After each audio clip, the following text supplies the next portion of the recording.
Hi friends, नमस्कार. रिनाज रेसिपीमध्ये आपलं स्वागत आहे. आज मी तुम्हाला दाखवणार आहे नारळी भात. तर हा नारळी भात कसा करायचा, अगदी साधी सोपी पद्धत आहे. तर त्यासाठी लागणारं साहित्य इथे मी 3 वाटी तांदूळ घेतले. हे तांदूळ मी केसर कली घेतले. तुम्ही कोणतेही घेऊ शकता, जेणेकरून भात सुट्टा होईल असे तांदूळ घ्या. त्याच्यासाठी 3 वाटी साखर घेतली मी इथे. आणि आपले हे ड्रायफ्रुट्स घेतलेले, थोडीशी लवंग घेतलेले, थोडं दालचिनी घेतलेले. याच्याने स्वाद छान येतो. आणि काजू, बदाम, मनुके घेतलेले आहेत आणि वेलदोडे घेतलेले आहेत. इथे थोडेसे मी चारोळे घेतलेले आहेत. आणि कलर येण्यासाठी मी इथे दुधामध्ये केसर घालून घेतलेला आहे. नारळी भात करताना नेहमी तुपामध्ये करायचा. 3 वाटी तांदूळ तर मी 3 नारळ, ओले नारळ किसून घेतलेले आहेत आणि थोडंसं दूध घेतलेले आहे. तर चला आपण ही रेसिपी करायला सुरुवात करूया. पण आजची एक खास वैशिष्ट्य आहे की आजची ही रेसिपी माझ्या सासूआई करून दाखवणार आहे. तर चला बघूया.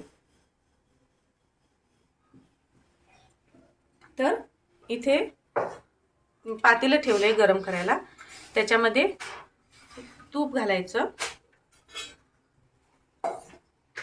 भरपूर असं तूप घालायचं. त्याच्यामध्येच हे सगळे ड्रायफ्रुट्स भाजून घ्यायचं.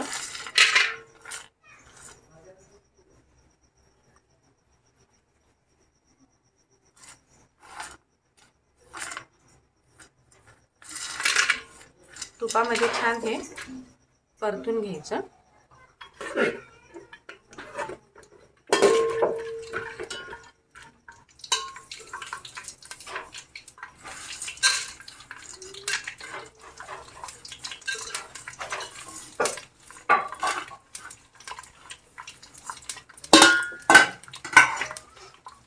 आणि त्याच्यातच हे ओलं खोबरं सगळं भाजून घ्यायचं. त्याच्यामुळे स्वाद हा छान होतो.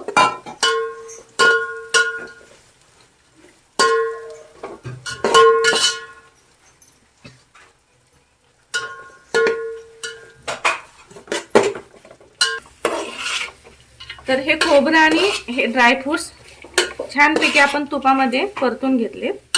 तर याच्यामध्येच आता आपण हे तांदूळ, मी इथे सांगायचे विसरले, हे तांदूळ स्वच्छ धुवून पाण्यामध्ये एक अर्धा तास भिजत ठेवायचं. नंतर ते पाणी काढून थोड्या वेळ वाळत ठेवायचं एका कापडावरती. तर हे तांदूळ आता आपण या तुपामध्ये भाजून घेऊया.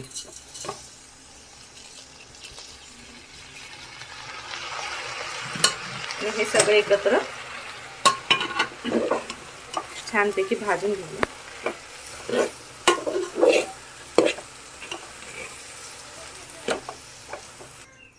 तर हे तांदूळ आपण आता छान तुपामध्ये परतून घेतले.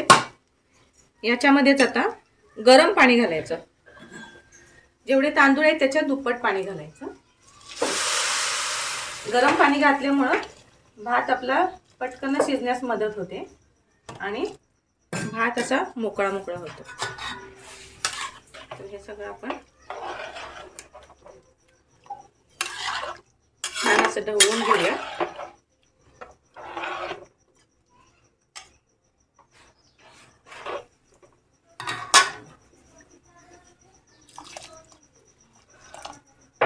आणि याच्यात थोडंसं गोडामध्ये नेहमी एक चिमटभर मीठ घालायचं. त्याच्यामुळे पदार्थाला, कुठलाही गोडाचा पदार्थ असू दे, चिमटभर मीठ घालायचं. त्याच्यामुळे चव छान होते.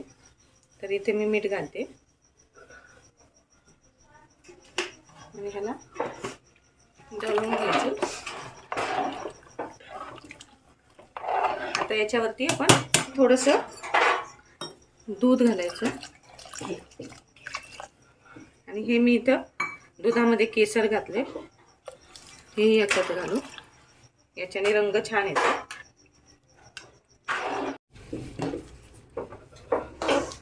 केसर घातल्यामुळे ह्याच्यात तुम्ही केशरी रंगही घालू शकता, तुम्हाला आवडत असेल तर. छान याला ढवळून घ्यायचं आणि एक वाफ येऊन द्यायची. ताट झाकून ठेवायचं याच्यावरती. कलर छान आलाय.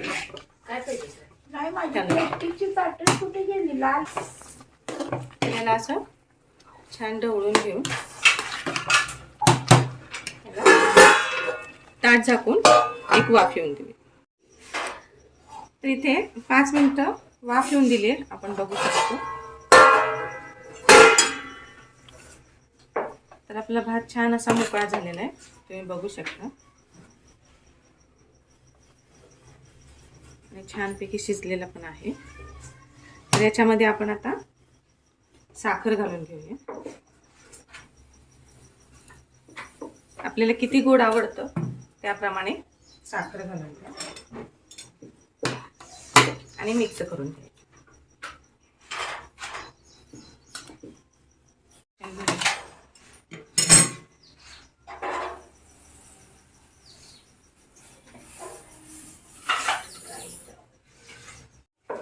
तर इथे साखर मिक्स केली आहे मी आणि याला आता 1-2 मिनिटं ताट झाकून आपण वाफ येऊन देऊया. इथे आपण साखर घातल्यामुळे खाली लागण्याची भात शक्यता असते. त्याच्यासाठी आपण काय करूया, हे पातेले उचलूया आणि याच्या खाली तवा ठेवूया आणि त्याच्यावरती हे पातेले ठेवून 5 मिनिटं वाफ येऊन देऊ, जेणे करपणार. तर 5 मिनिटं झालेले आहेत, तुम्ही बघू शकता. मस्त आपला नारळी भात तयार आहे. मस्त. हा नारळी पौर्णिमेला सर्रास केला जातो. तर आपण याला आता बाउलमध्ये काढून घेऊया. तर इथे तयार आहे आपला नारळी भात. तर ही रेसिपी तुम्हाला कशी वाटते? तुम्ही याला केशरी भातही म्हणू शकता. नारळी भात हा नारळी पौर्णिमेला केला जातो. तर ही रेसिपी तुम्हाला कशी वाटली ते मला कमेंट बॉक्समध्ये कळवा आणि माझ्या रेसिपीला लाईक, शेअर आणि सबस्क्राईब करा.